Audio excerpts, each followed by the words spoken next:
सालार के साथ रिश्ता जुड़ने की वजह से सज्जल के दुश्मनों में इजाफा हो चुका है। रमशा तो पहले ही सज्जल से शदीद नफरत करती थी और अब अर्जुमन भी सज्जल को बर्बाद करना चाहती है। अर्जुमन से तो ये बात हजम ही नहीं हो रही कि सालार अर्जुमन से ज्यादा किसी और को अपनी जिंदगी में अहमियत दे, और अर्जुमन के हर हुक्म के आगे तो सालार हमेशा से ही सर तस्लीम खम करता आया है। लेकिन ये पहली बार हुआ है कि अर्जुमन ने सालार को सज्जल जैसी छोटे इलाके की छोटे घर की लड़की से शादी करने से रोका है, जबकि सालार अर्जुमन के खिलाफ जाके अपने दिल के हाथों इस कदर मजबूर हो चुका है कि हर सूरत सज्जल को अपनी ज़िंदगी में शामिल करना चाहता है। और तो और जब से अर्जुमन ने सालार को सज्जल के लिए आंसू बहाते देखा है, तो अर्जुमन समझ चुकी है कि अगर ये लड़की सालार की ज़िंदगी में आ गई तो मेरी वो अहमियत नहीं रहेगी जो आज तक थी। और ये कैसे मुमकिन है कि सालार को पाल पोस के इतना बड़ा मैंने किया, और अब कोई और लड़की आए और सालार की ज़िंदगी में इतनी अहमियत इख्तियार कर जाए कि सालार मेरा हुक्म मानने से इनकार कर दे। बहरहाल अब अर्जुमन सोच चुकी है कि मैंने तैमूर पाशा और सालार के सामने बिल्कुल शो नहीं करवाना कि वो सालार की इस खुशी में खुश नहीं है। उनको दिखाने के लिए खूब शॉपिंग भी कर रही है और इवेंट की तैयारियों में भी बढ़ चढ़ के दिलचस्पी ले रही है, जबकि अंदर ही अंदर वो फैसला कर चुकी है कि सज्जल और सालार मेरे जीते जी तो कभी एक नहीं हो सकते। इसके लिए वो किसी भी हद तक जाने को तैयार है। इसीलिए तो उसने रमशा जैसी लड़की के साथ एका कर लिया है जिससे वो हमेशा से नफरत करती आई है। अब जब रमशा से कहती है कि मैं सज्जल को सालार की ज़िंदगी से दूर करना चाहती हूँ और इसमें तुम्हें मेरा साथ देना होगा, तो रमशा अर्जुमन से कहती है कि आपको ये कैसे लगा कि मैं आपका इसमें साथ दूंगी, आखिर इसमें मेरा फ़ायदा क्या है। तो अर्जुमन उसे लालच देती है कि इसके बदले में तुम्हें सालार मिल सकता है। दरअसल अर्जुमन ये सोचे बैठी है कि एक दफ़ा रमशा सज्जल को सालार की ज़िंदगी से दूर करने में मेरा साथ दे दे तो इस रमशा को सालार की ज़िंदगी से निकालना कौन सा मुश्किल है, जिसे सालार पसंद भी नहीं करता।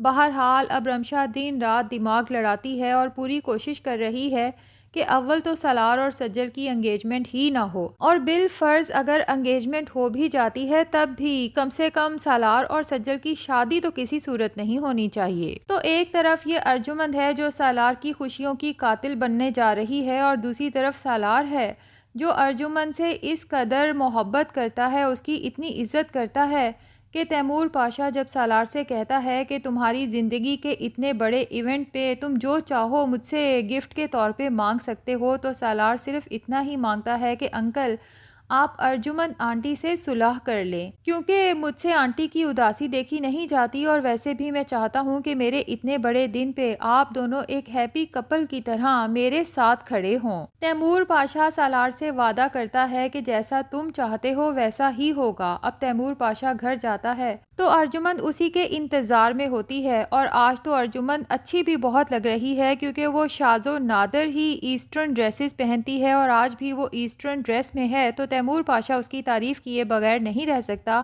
लेकिन अर्जुमन तैमूर पाशा की तारीफ़ पे खुश होने की बजाय तंज के तीर चलाते हुए कहती है कि सच तो ये है तैमूर पाशा कि तुम आज भी मेहरुन्निसा की यादों के साथ जिंदा हो। तुम आज तक खुद को मेहरुन्निसा से अलग नहीं कर सके, और मैं चाह कर भी तुम्हारे दिल में अपने लिए जगह नहीं बना सकी। तैमूर पाशा दिल में सोचता है कि अर्जुमन कह तो तुम ठीक रही हो, मेहरुन्निसा की जगह तो कोई भी नहीं ले सकता, लेकिन उसको सालार की रिक्वेस्ट भी याद है, इसलिए अर्जुमन से कहता है कि अर्जुमन मेरे दिल और ज़िंदगी में तुम्हारी जितनी अहमियत है वो मेरी आखिरी सांसों तक मेरे साथ चलेगी। खैर अर्जुमन कहती है कि मैं दरअसल तैयार इसलिए थी कि आपका ही इंतज़ार कर रही थी, सालार के ससुराल जाना है ताकि उन्हें बता सकें कि एंगेजमेंट का वेन्यू हम डिसाइड करेंगे और पूरी तैयारी भी हम ही करेंगे, ताकि वो लोग किसी किस्म की कोई तैयारी ना करें। अब जाहिर है कि हम उस छोटे से मोहल्ले में जाके तो सालार की मंगनी करने से रहे। मेरा इतना बड़ा सोशल सर्कल है, मुझे अपना मजाक नहीं बनवाना।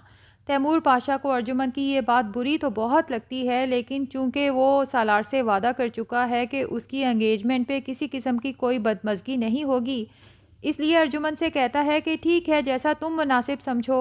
लेकिन जब ये दोनों सज्जल के घर जाते हैं, राबिया से इस इवेंट के बारे में बात करते हैं, तो राबिया तो खामोश हो जाती है क्योंकि वो तो दिल में यही सोचती है कि सज्जल तो है ही तैमूर पाशा की बेटी, और वो ग्रैंड इवेंट डिजर्व भी करती है, लेकिन सज्जल से ये सब बर्दाश्त नहीं होता। उसे तो यूं लगता है जैसे अर्जुमन ने उसकी और उसकी माँ की इंसल्ट की हो, इसलिए साफ लफ्जों में अर्जुमन से कह देती है कि मैं अपनी जिंदगी के इस नई शुरुआत में आपका कोई एहसान लेना नहीं चाहती। अर्जुमन सज्जल से कहती है कि समझने की कोशिश करो, ये कोई मामूली इवेंट नहीं है। और सज्जल भी अर्जुमन से कहती है मैं भी यही आपसे कह रही हूँ कि कोई मामूली इवेंट नहीं है, मेरे लिए बहुत बड़ा इवेंट है और इसीलिए मैं चाहती हूँ कि जिस घर में मैं रहती हूँ मेरी खुशियों का आगाज यहीं से हो। अर्जुमन तो गुस्से से वहाँ से उठ जाती है। तैमूर पाशा भी अर्जुमन के साथ होता है। अर्जुमन कहती है कि आपने देख लिया वो लड़की शादी से पहले ही कितनी ज़िद्दी और खुद सर किस्म की है, पता नहीं बाद में सालार को कैसे अपने इशारों पे चलाएगी। जबकि दूसरी तरफ तैमूर पाशा अर्जुमन से इजहार तो नहीं करता, लेकिन दिल ही दिल में सोचता है कि सज्जल तो बिल्कुल मेहरुन निसा जैसी है, उसकी सोच भी मेहरुन निसा जैसी है, जिसे दौलत और दिखावा बिल्कुल भी पसंद नहीं था। दूसरी तरफ ताबिश जो जॉब के लिए मारा मारा फिर रहा है, लेकिन जहां भी इंटरव्यू के लिए जाता है उसकी सिलेक्शन ही नहीं होती। अब भी जब घर आता है बहुत आसुर्दा होता है तो उसकी माँ उसे याद दिलाती है कि सुबह अलीज़े ने तुम्हें ग्रॉसरी लाने के लिए कहा था। तो ताबिश अपनी माँ से कहता है कि मेरे अकाउंट में इतने पैसे ही नहीं थे कि मैं घर की ग्रॉसरी लेता, सिर्फ 10,000 बचे हैं और मैं उन्हें बाकी दिनों के लिए फ़िलहाल बचा के रखना चाहता हूँ ताकि पेट्रोल वगैरह का खर्चा पूरा हो सके। जॉब भी नहीं मिल रही, मुझे तो कुछ समझ ही नहीं आ रहा कि खर्चा कैसे मैनेज कर पाऊँगा।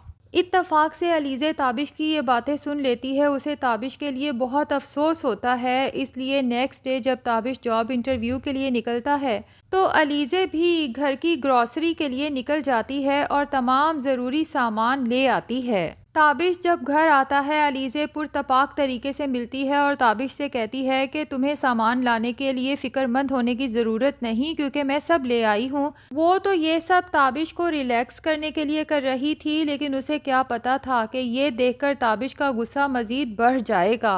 अलीज़े से कहता है कि मैं इतना बेबस नहीं हूँ कि तुम्हारे पैसों पर डिपेंडेंट हो जाऊँ, आज तो तुमने मुझे मेरी ही नज़रों में गिरा दिया है। अलीज़े का दिल तो चिकना चूर हो जाता है ताबिश की इस बात पे। वो तो जब भी ताबिश को खुश करने का सोचती है उससे कुछ न कुछ ऐसा हो जाता है कि ताबिश मज़ीद नाराज़ हो जाता है। लेकिन हो सकता है नाजरीन अब ताबिश की माँ उसे समझाए कि ऐसी खुददारी का क्या फ़ायदा कि वो रोज़ रोज़ अलीज़े को इस तरह से हर्ट करता है।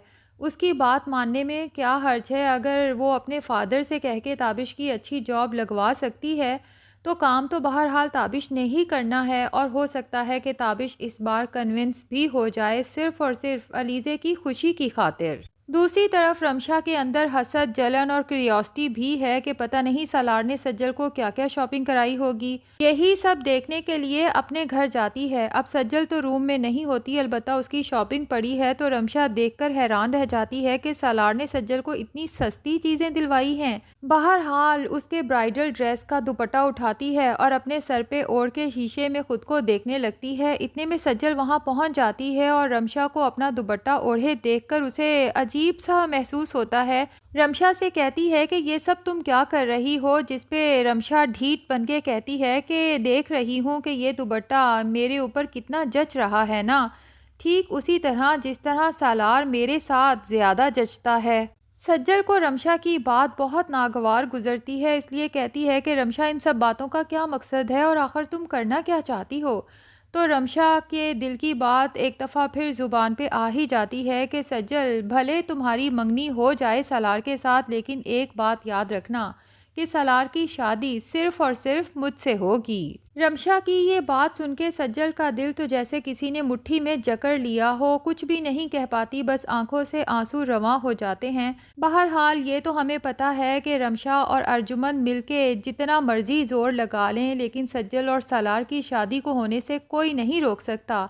हाँ, अलबत्ता इनकी एंड पे क्या सज़ा होगी ये हमें आने वाली एपिसोड्स में पता चलेगा। तो नाजरीन, आपको आज की एपिसोड कैसी लगी कमेंट्स में ज़रूर बताएं। वीडियो पसंद आई है तो लाइक और चैनल को सब्सक्राइब भी ज़रूर कर लें।